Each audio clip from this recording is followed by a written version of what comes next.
Welcome back to Trapani's Choice, episode 24. Your host, Nick Trapani. Today I got a guest with me.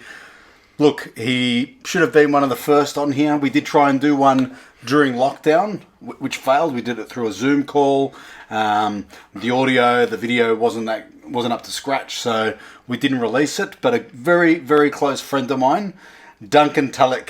I spoke about rating friends in the last podcast. Isn't it funny when someone goes, my best friend, like we've got a fucking chart that you've got to go up. What do you think of best friends? Do you think you have a best friend or do you have close friends? I think I've got a couple of close friends and probably you being my best mate. Yeah, I get the rating. You get the rating. You get the rating. Well, welcome to Trapani's Choice, mate. I appreciate you taking your time out and coming on here today. For the three listeners that we have listening, Ian being G'day, Ian.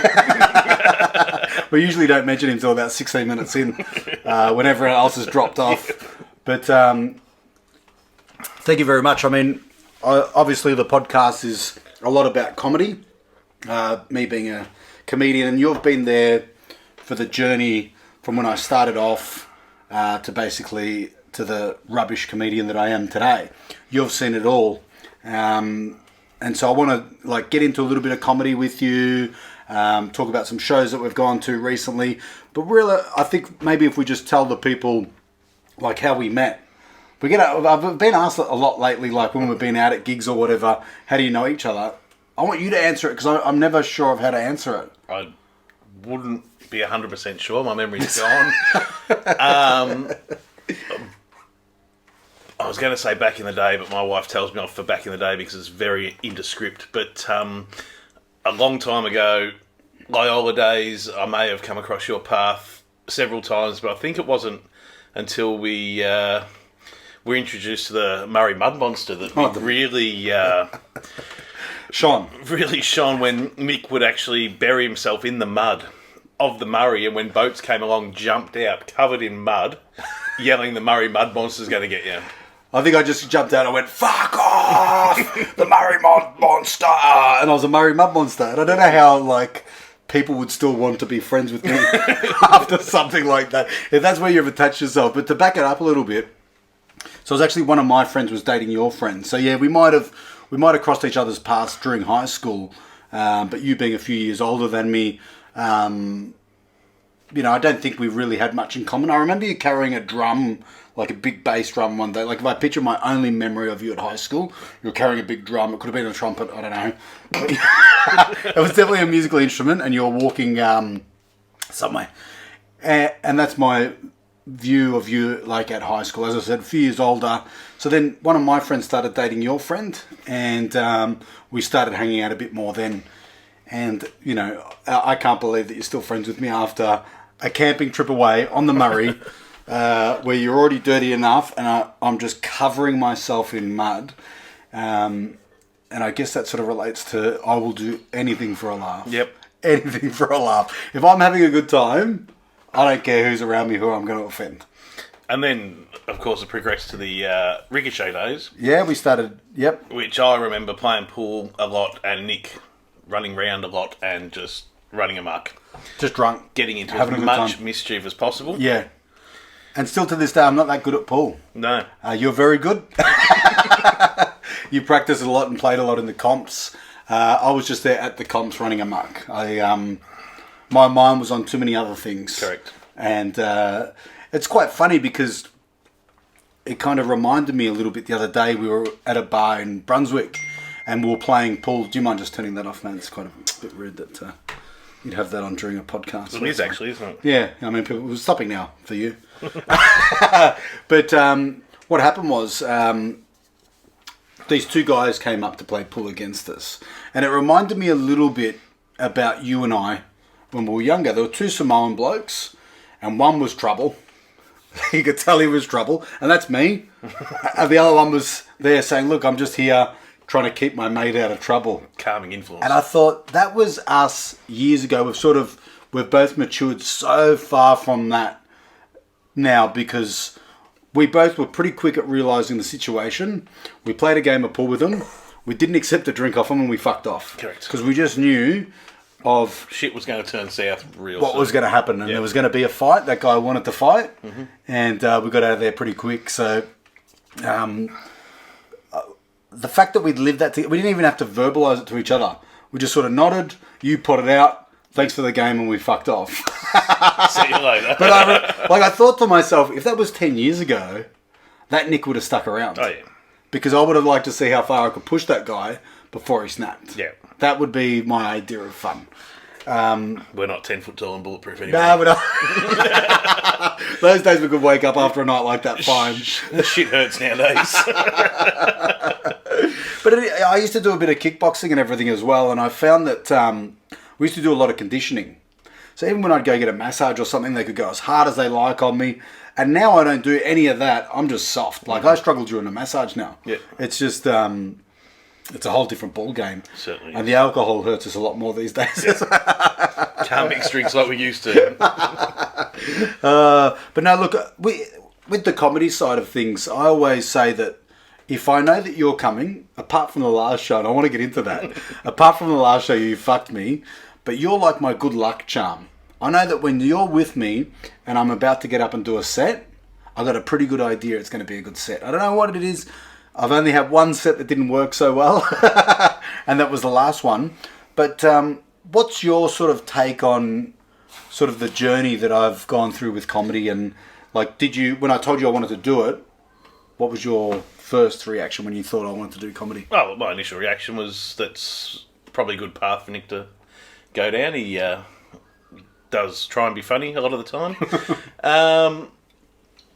Especially through your education days when you're doing those courses, and you were telling me that the teacher says, I'm just natural, you don't need to fix anything. I thought, that's awesome, that's good. Yeah. And then when I kind of saw you on stage first time, you were nervous, which was good. If you don't get nerves, then there's something wrong. You don't, yeah. And just the way I can tell you anything and how shit you were, Yeah. which I usually do, and it just, you take it on board. Yeah, I think I still appreciate that. I think you're misinterpreting how the teacher said it. He didn't say I was perfect. It was more so, just get out and start practicing. Well, he couldn't think of yeah. That's how it came across to me. I had a few drinks and he goes, he's fucking amazing. He's going to be a superstar. He's going to be selling out arenas soon. No, but he did say to me, basically, there's not a lot of cons he could think of with my set to get out and just start practicing, and it could lead somewhere if I keep trying. I always like to stay humble, and the reason why I do like running jokes by you, showing you sets that I've done, and having you there, is you won't bullshit me. You always bring me back down. So when my head starts growing and I think I've done a really good job, I say to you, what do you think? And you go, it was pretty shit. You weren't doing this, this, and this. And I go, yeah, he's probably right. I wasn't. And I try and go back and then try and... I do think about you before I do a set. And I say, what did Duncan tell me last time? He said this. And I try and do it a little bit better this time. And you've really helped me progress to where I am now. And I think maybe you can see if I've taken some of those things on board. You certainly have. Like, the interaction with the crowd's coming along really well. Yeah. Slowing down your speaking, just early days, just you're rushing through to get it done, and you just took it on board, and you do actually improve every time with stuff that I've told you. Probably not the best person to talk to, but just little tips here and there help you out. Well, we've just got a different comedy, sense of humour. We've got a different sense of humour. Certainly. You like the old, dry, British comedy, and I just like being offensive. Yeah. So they're a little bit different. One's clever, and mine's not, basically. Brutal. But when you got up on stage and you see the people before and after you, you have a lot more presence on stage. You get laughs continually. You're not hit and miss as such, where a lot of people that get up on stage on those open mic nights are shit. Well, look, it's one of those things. I think with comedy, you've either got it or you don't to a certain extent. Maybe you can start writing jokes to fit your material and find the crowd that like you. But I definitely think there's like you're either funny or you're not. I think a lot of these people get up on stage and they've done their routine in front of their mum, who doesn't want to be offensive and laughs just because they're their mother. And my mum doesn't laugh at my jokes. She certainly doesn't. And then they go, oh, shit, I'm funny. My mum thinks I'm funny. I must be the funniest person in the world. Yeah. Gets up on stage and, shouldn't. One thing I've learnt very early on, and that's why I say that I take a lot of the stuff you say on board, is because I don't really ever take things that friends or family say about your comedy on board. One, my parents are never going to like my shit. Mm-hmm. I don't think I've ever told my dad a joke, and I'll get to my dad in a second because I want to talk about him. I don't think I've ever told him a joke that he's gone, yeah, I think I like that, that will work. He always says that's rubbish, it's shit, and he hates it. And then when I record it live for him and he watches it, then he likes it. Yeah. But I can't tell. My mum, my mum's grown up with, a comedian as a brother, and another one that actually got paid to be a comedian. But... and your father. And my father. So she gets my sense of humour and she gets what I do. But your friends are always going to think you're funny. That's why they're friends with you, right? They like you as a person. So... If you told me a joke or a set that you'll want to work on, we're a bit different, but I'd laugh at it because it's you telling the joke. Yeah. Whereas that's why you do open mic nights, is because you're getting that feedback from the crowd. But in saying that, I take yours on board because it is, you don't bullshit me. You tell me straight out that, it's either rubbish or it's good. This is what you need to work on. Yeah, big part was rushing it. And on that point, when I first started, I don't know if I was telling you, I was telling someone, I think I was telling you because we were talking about something that we want to work on that we're not going to talk about now. But when I first got up on stage, it's like I couldn't even take in what the crowd were doing. Yeah. So if I told a joke, it's like I couldn't even tell if they were laughing. I remember one set that we did, I think it was at Big Mouth in St Kilda, and you're like, fuck, you did really well. You got a lot of laughs. And I'm like, did I? Yeah. Because you literally cannot take it in. And I think it's like driving. When you first start driving, you're tunnel vision. Yeah. You're only seeing this much. Now, I'm driving, I've got a cigarette in one hand, a gin and tonic in the other, and someone's holding a phone up for me to do a line of cocaine while I'm driving. While seeing what everyone else is doing, yeah. So now I can see the crowd, they're laughing, there's the pauses put in, when people are laughing. Just your peripheral vision opens up. It just opens up and you can take on so much more. So it's an interesting part of comedy and where I am now to where I was when I first began. Definitely. Yeah, there's a massive difference. Yeah. All right, that's good. Good podcast, mate. But back to my dad. Something that I've noticed recently, and I think it's because, and I want you to talk about my father as well, because I try and talk about him a lot, and I want to write jokes about him, but he's so unique that it's very hard to try and... I wanted to get him on here, and he wouldn't because he knows that I just give him shit for an hour straight. You can't not. I can't not. No. I think every time I've called my dad in the last 5 years, I impersonate him to things that he told me when I was 15. I still impersonate him. But I think one of the things that I've picked up on recently, because a few times he's, really come forth in telling people that I'm a comedian. And I'm sitting back going, why is he doing this? But I think he's finally proud. Right, and the reason being is, it's not because I'm a comedian, it doesn't matter what I'm doing, it's that he paid for my education, right? And every time that they went for a parent-teacher interview, the one comment is, Nick is the class clown. All he does is disrupt the class. All he does tell jokes. He doesn't listen. He's never taken a book home. He's never done homework. There were times we're not a babysitter, so we don't think he should come back for year 11. These were all the things that were said to my parents, and it's kind of like my dad is like, okay, so he didn't take from school an educational what it was meant purpose, to. Yeah. But my purpose was to be a comedian. So now his education is paying off. As soon as you start making money, he's going, yep, done. Yeah. The education paid off. It's gone around the long way. But how do you describe my dad? What do you think? And he's going to watch this, so I mean... He is a very unique person. I do enjoy talking to Bruno. He wanted his grass done, so I said, look, it's a dry spot. You're a landscaper, by the way, as well. I do a bit of landscaping. But it's a dry spot, so you're really going to have to water it. Yeah. And I've put the grass down. I reckon he would have watered it 7-8 times a day for half an hour. Like it was flooding. The street was swimming in water. But the grass is alive. Yeah, he did, and he's very proud of his grass. He's very proud of his grass. Yeah. I think he borderlines on the spectrum big time. I think that's one way to put it. He's definitely, he's the type of person. Sorry, can I just interrupt there? Just a shout out to Ian. It's a 16-minute mark. Hey Ian, how you doing, mate? So this is just directed at you, this story, mate, because you're still the only one listening. I wouldn't mind talking a little bit more about Ian once we finish this story. Later, yeah. Let's get into Ian. Okay, so this is an example. We both go to the same GP in the city.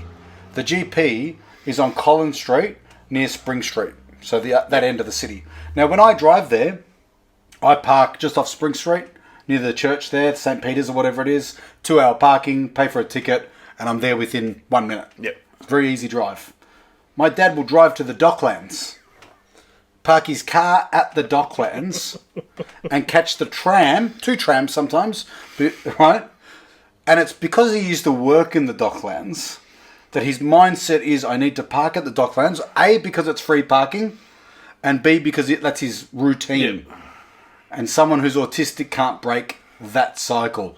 So I think just that story in a nutshell of a man that can't fucking change where he parks, Yeah. because that's his routine, will just explain a little bit of how hard it was for someone like myself who's just a maniac. I'm all over the place. I don't stop. I go. I'm very spontaneous. Nothing's ever done the same. I'm happy for everything to be out of place. To live with a guy and grow up with a guy that's like that. Yep. Will he listen to this, you reckon? Probably not. just once he called up, or Nick called him, and he was talking about his golf game. He loves playing golf. Yep. And he was insistent on us asking one of his friends how good he was hitting the ball. Do you remember the time we went and took our kids to kick the football? It was during the lockdown. I think they just opened it up that you could go walk or play a sport with a friend. And we were down the park, and he just happened to be walking past as well.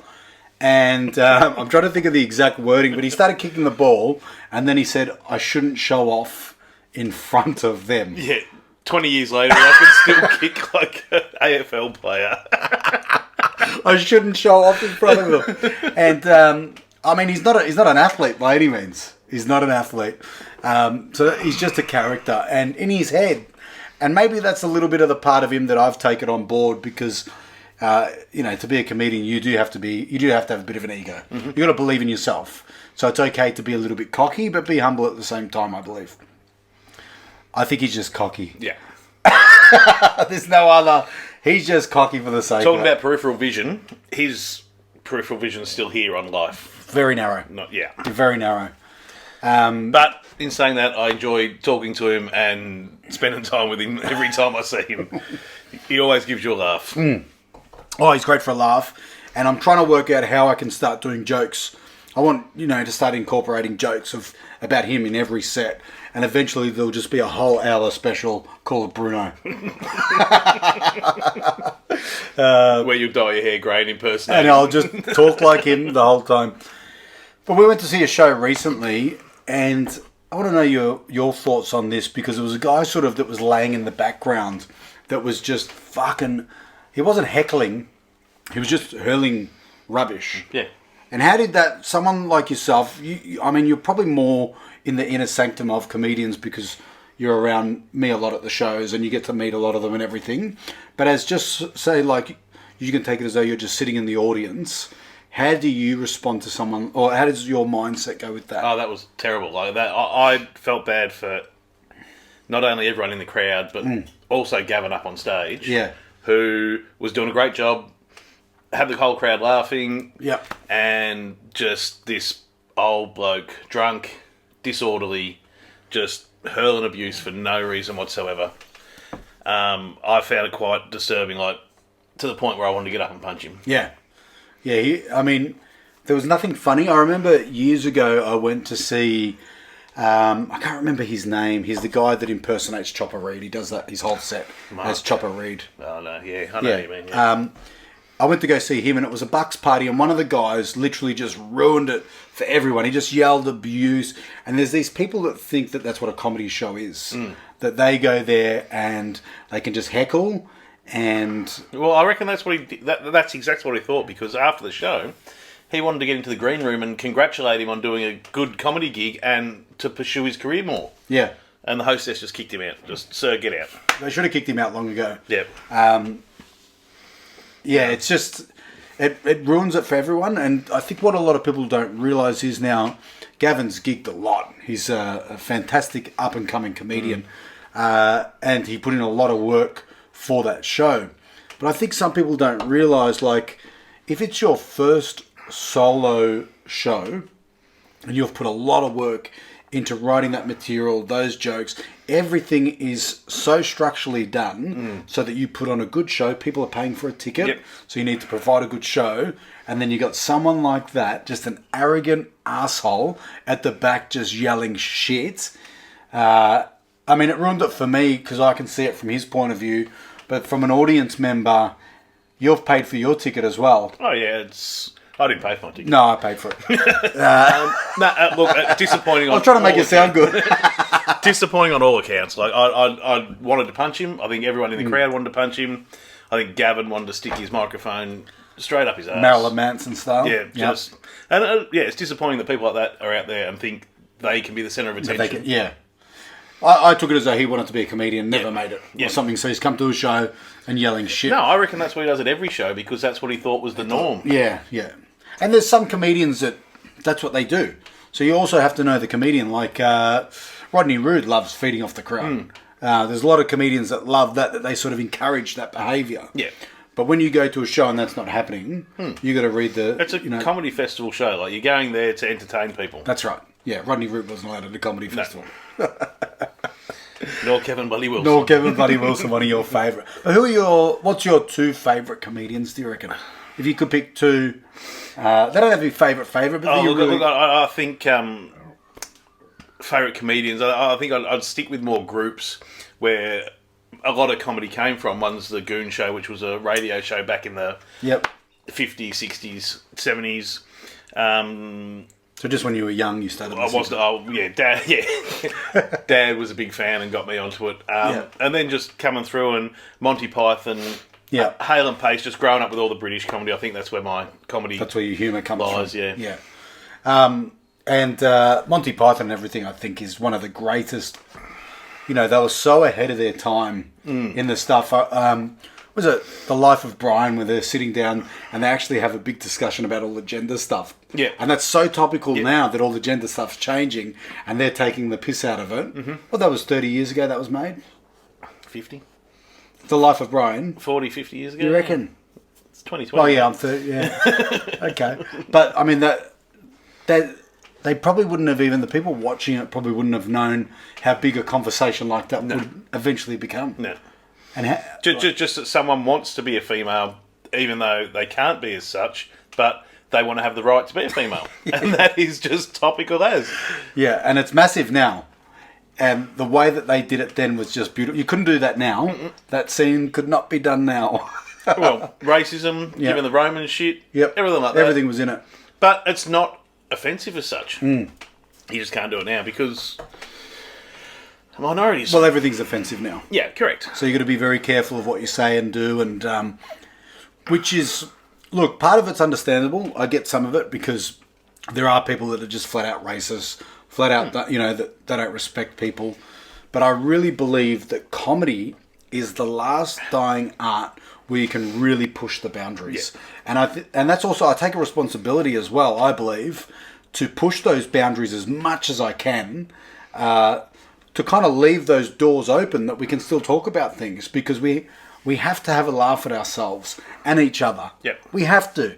If you can't have a laugh at yourself, there's something wrong. Yep. There's something wrong. 100%. You know, and I love when I see comedians getting up making jokes about their own race and culture. Yep. Because every culture is unique. It's funny. It's different. And that's how you also teach people as well. People learn your culture because you're taking the piss out of those little things that everyone, like is a generalisation of your culture. Yep. I look at all wogs. the same. How I've grown up, I see, my nonna, not that I ever saw her, because she was dead before I was born, but what I pictured her to be. What I picture she would be like is just like every other nonna, doing what she's told, doing the cooking. Yep. I've actually got this old Italian lady for treatment. She's just the nicest lady. She brings me in food and everything. But the other day she's telling me that she got called and it was a scam. And she's like 88 years old or something, and she's like, they told me this, they told me that, and I say, get fucked, and hang up the phone. I'm thinking, that is beautiful, because that's to me, the old wogs like that, they swear like that. They, it's something that they do, and you can make fun of that. It's funny, it's good, if you do it in the right humour, like... I mean, they're resilient old people, as far as I'm concerned.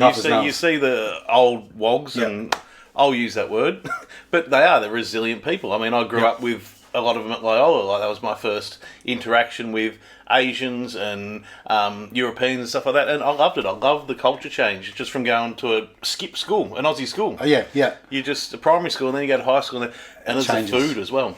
That's why actually I wanted to talk to you about food, because I think you and I both, we have no self-control when we're together with food and alcohol. It's almost like I'll go my whole day not drinking, eating nice and clean. Not shooting up heroin. Occasionally. Sometimes the heroin's hard to give up. But it's almost like when I'm with you, I instantly feel like we need to get up to some mischief, food and alcohol-wise. Yeah. Hence why we're having a nice little gin and tonic now. And we'll probably get a triple cheeseburger after this. No bun. No bun, because I'm not having carbs at the moment. And there's probably more sugar in the meat than anything else. But one thing we do is we just love food. And we're trying to organise a bit of a cooking show at the moment with Nadia as well, that we all went to high school with. But look, there's a few things on the card at the moment that may push that out a little bit. Duncan working in New South Wales is one of them. But that's why I want to do a show like that with you, because I just really think of food. And sometimes we go out and we have really good meals, And if I go out with my wife and have a good meal, my first thought is, I need to bring Duncan here. Yeah. And I know you do the same, because I'll get photos of the food saying we need to come. My first instinct is to take a photo of the food and send it to you.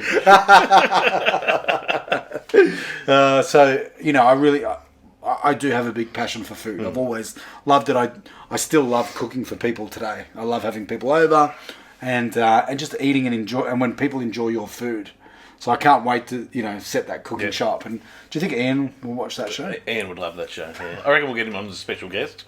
We'll do the chicken thigh special. The Parma. Yeah, the chicken thigh Parma. The chicken thigh Parma. For those that don't know Ian, and you told me not to do this, and I'm such an asshole. Describe Ian. Describe Ian for me. Ian is a very old friend of mine. We played soccer together. Truck driver he works with me building hospitals, let's say, just because it sounds better than what we do. He's, in the nicest possible way, a bit of a stick in the mud. Doesn't like going out of his way to have fun. Doesn't drink. Likes a bit of a gamble. But other than that, he's straight up and down the line. When you say gamble, does his partner know that he gambles? I'm sure she When does. you say gamble... Look, he likes to go on the small multis on the footy and stuff, so he'll put $1 on to win $1 million. Like, just stupid bets to try and get rich quick schemes. Yeah. Occasionally the pokies when we go near him, but other than that, he's a straight shooter. Yeah. You can get the honest truth out of him. He doesn't muck around. He doesn't muck around. Good conversationalist. And he won't come on the podcast. He won't come on the podcast. He won't. We've asked him, hopefully by putting it out there for the other 2 viewers that watch this other than Ian, might encourage him a little bit to come on here. Yeah. And just so that people, because I'm going to talk about him every episode now. But I want them to see him. Can we get a full-size cardboard cutout and stick it behind you? Oh, we have to. Yeah. Yeah, that's what we're doing now, because they don't know what he looks like. Correct. And they need to know Ian. Ian to know. Yeah. And I mean, he comments on all my stuff. The other day I put up a picture of me looking down, saying, the moment you realise that people aren't listening to your podcast, and he commented, maybe if you were interesting or funny, and that was it. Okay. And it cut me deep. Deep. Cut me deep. You know, and I just think like he's always but it is good because he is the only one that supports my podcast in a way. He's always listening to it. Any feedback? And he gives all the feedback. And that's why I said, I don't care, and now's probably a good time. Make sure you like this video, subscribe to the channel. If you don't like it, click down. That's fine. That gives me ratings too. Any interaction is good interaction. They go, oh, I didn't like it. Thumbs down, we'll still pay the cunt. And that's what I want, just to be paid. Yep. So, thumbs up, subscribe.